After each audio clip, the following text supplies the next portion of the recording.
तो आज day 23 of 100 days of progress में, और आज हम लोग देखेंगे कि वेरिएबल एंड कॉन्स्टेंट्स क्या होते हैं। ठीक है, तो हम लोगों ने पिछले वाले वीडियो में इतना सब पढ़ चुके हैं। ठीक है, कि बेसिक्स पढ़ चुके हैं और सब JS इनबिल्ट फीचर पढ़ चुके हैं, तो ये सब हम लोग अभी नहीं पढ़ेंगे। ठीक है, अब हम लोग देखेंगे कि वेरिएबल एंड कांस्टेंट ऐसे, चलो ऐसे लिख देते हैं। कांस्टेंट क्या होता है, ठीक है, वेरिएबल एंड कांस्टेंट क्या होता है। तो सुनो, अब मेरी बात ध्यान सुनना। ठीक है, दोनों ही क्या है दोनों ही क्या है हमारे कंटेनर हैं। दोनों ही क्या है, कंटेनर है। अब आप ऐसे मतलब कैसे कह सकते हैं दोनों ही कंटेनर हैं?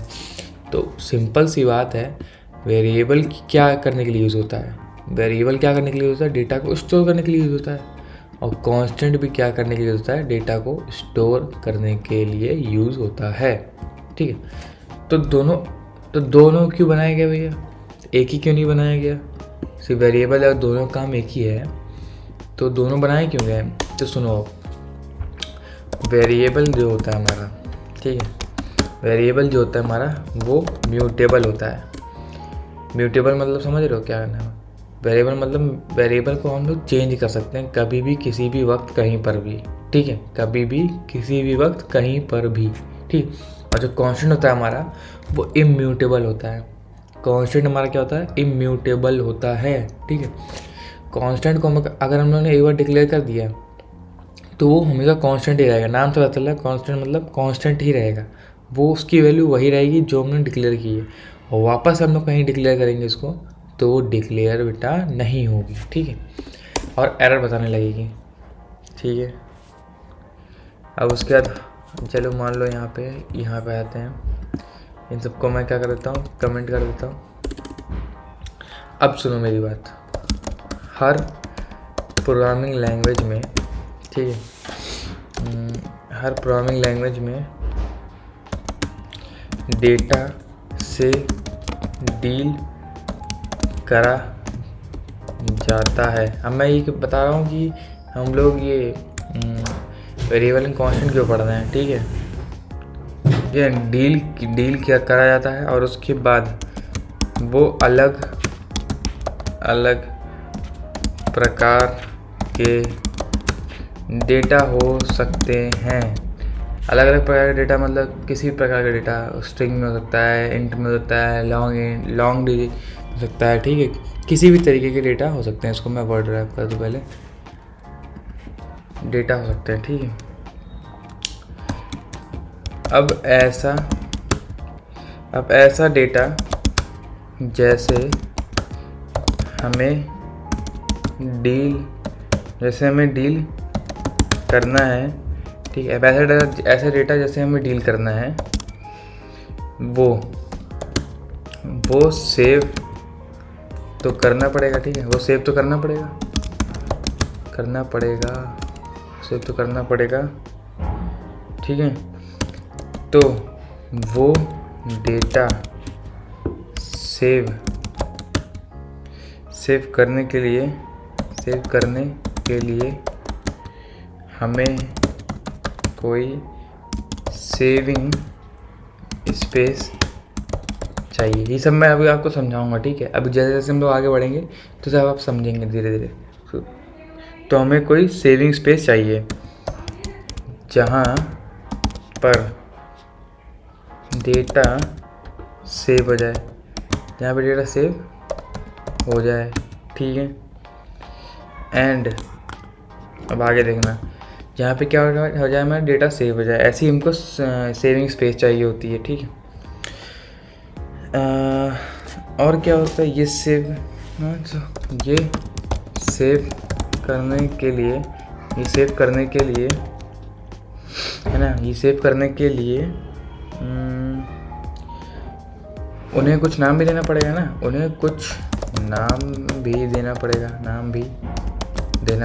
मतलब स्कीमा टाइप का नहीं होता, जैसे नाम देना पड़ता है हमको कि नेम नाम से जो भी होगा यहाँ पे सेव होगा सारे टेबल में, रोल नंबर इस सारे टेबल में है ना, लोकेशन इस सारे टेबल में, ऐसे नेम देना पड़ेगा। एंड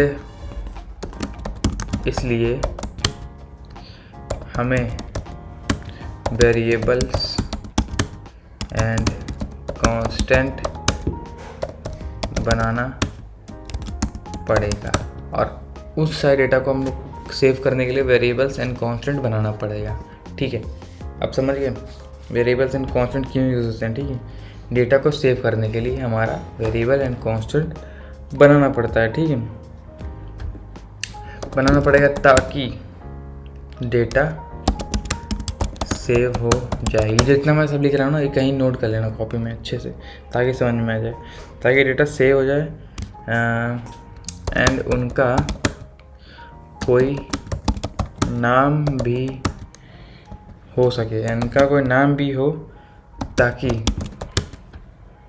हम बाद में उन्हें एक्सेस कर सकें। ठीक है, ठीक है, ताकि हम बाद में क्या कर सकते हैं, उन्हें एक्सेस कर सकें। तो ये था हमारा पूरा ऑल अबाउट हमारा कितना है JS के लिए। JS में वेरिएबल एंड कांस्टेंट के लिए।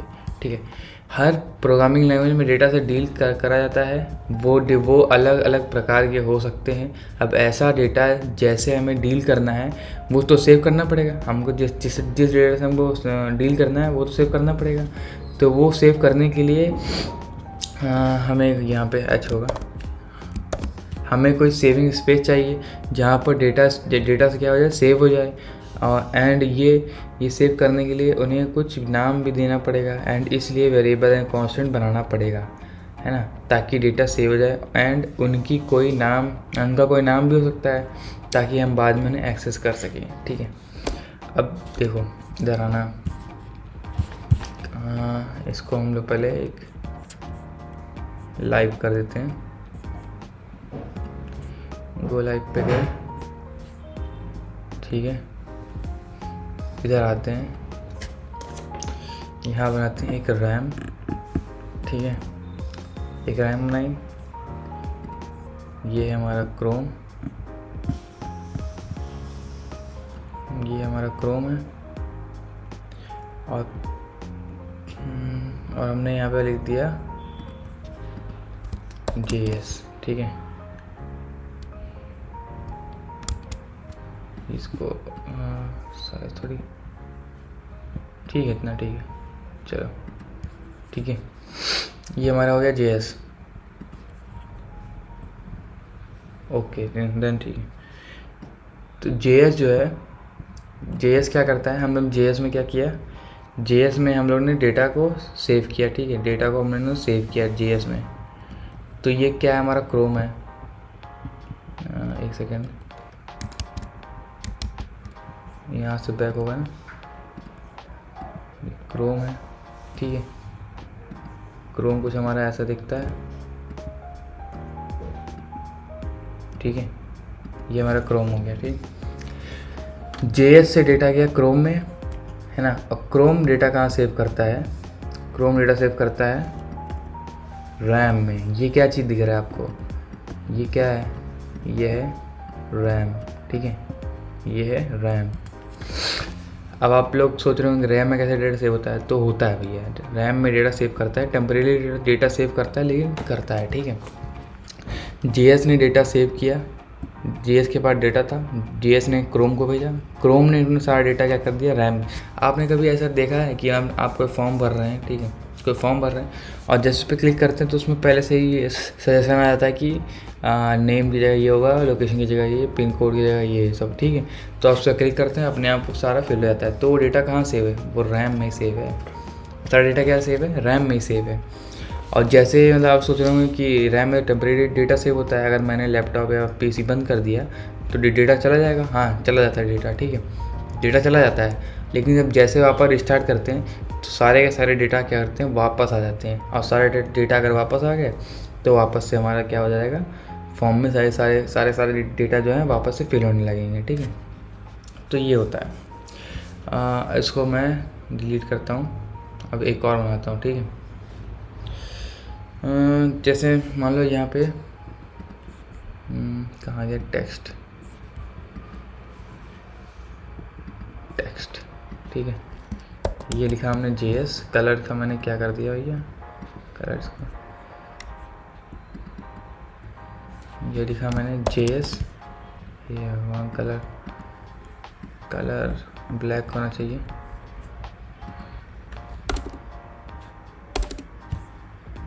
नहीं हो रहा। ये लिखा हमने JS, ठीक है। JS के बाद यहाँ आता है हमारा क्रोम, ये आता है हमारा क्रोम, ठीक है। और उसके बाद आता है हमारा रैम।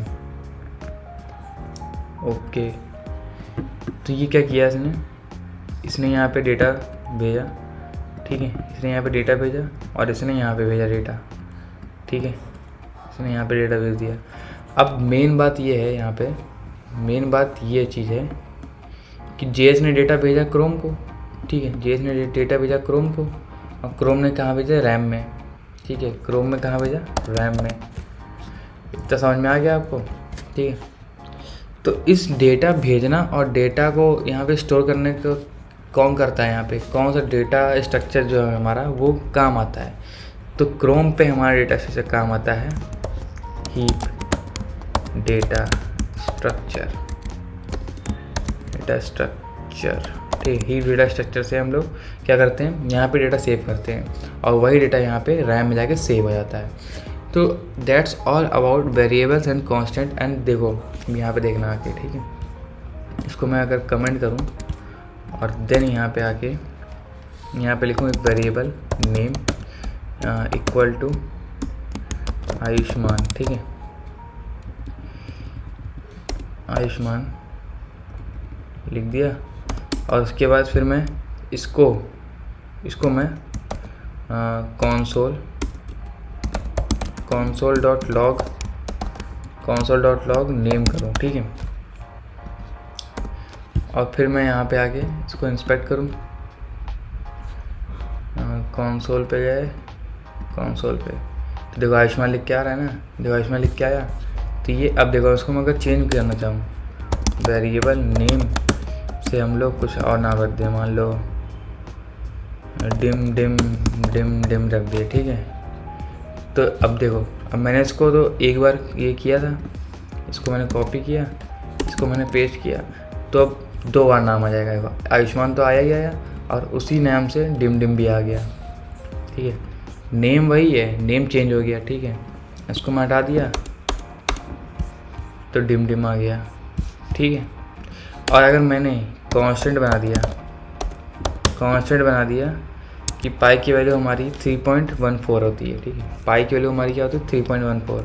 और कंसोल लॉग किया मैंने, कंसोल डॉट लॉग किया पाई, तो पाई की वैल्यू यहाँ पे आ गई 3.14। फिर किसी बंदे ने आके कहा कि भैया कॉन्स्ट पाई की वैल्यू 3.14 नहीं 2.67 होती है, ठीक है। 2.67 होती है और उसने प्रिंट करा दिया। तो अब यहीं पे देखना, यहीं पे एरर आनी शुरू हो जाएगी। पाई के नीचे क्या आ रहा है, एरर आ रही है, can not redeclare block scoped variable, can not redeclare block scope variable, कि हम लोग इस चीज़ को फिर से रीडिक्लेयर नहीं कर सकते, ये ब्लॉक स्कोप डिक्लेयर है, ठीक है। क्योंकि एक ब्लॉक में ही डिक्लेयर हुआ है, उसके आगे नहीं डिक्लेयर हो सकता ना। देखो सेम चीज़ यहाँ दिखा रहा होगा। और जैसे हम लोग यहाँ पे आते हैं, यहाँ पे देखने को हमको क्या मिलता है, अनकॉट सिंटेक्स एरर, ठीक है। सिंटेक्स एरर मिली है हमको, क्या मिली है, आइडेंटिफायर पाई जो है, आइडेंटिफायर जो पी आई मतलब पाई जो है ये हमारा, वो क्या है, has already been declared at 7th line पे, ठीक है, या 19th लाइन पे, ठीक है। 19th लाइन पे ये डिक्लेयर्ड है पहले से ही, देखो 19th लाइन पे डिक्लेयर्ड हो गया। अभी समझ नहीं पा रहा है कि कौन सा पाई ये मांगने की कोशिश कर रहा है, दोनों कांस्टेंट है, कांस्टेंट दोनों है, और यहाँ पे कोई और वैल्यू दे रहे हैं, यहाँ पे कोई और वैल्यू दे रहा है, ठीक है। अगर आप वही वैल्यू भी रखेंगे, ठीक है, 3.14, तो भी ये वही एरर दिखाएगा, क्योंकि आप 2 बार रख रहे हैं। और मैंने इसको हटा दिया तो ये 2 बार प्रिंट हो जाएगा, क्योंकि यहाँ पे मैंने 2 बार console डॉट लॉग किया है। और जब मैंने इसको हटा दिया तो ये 1 बार प्रिंट होगा और कुछ एरर नहीं दिखाएगा, क्योंकि ये चेंज नहीं हो सकता है, क्या है, इम्यूटेबल है और वेरिएबल म्यूटेबल होता है। तो that's all about variable and constant, and we will meet on the next video. तब तक के लिए गुड बाय।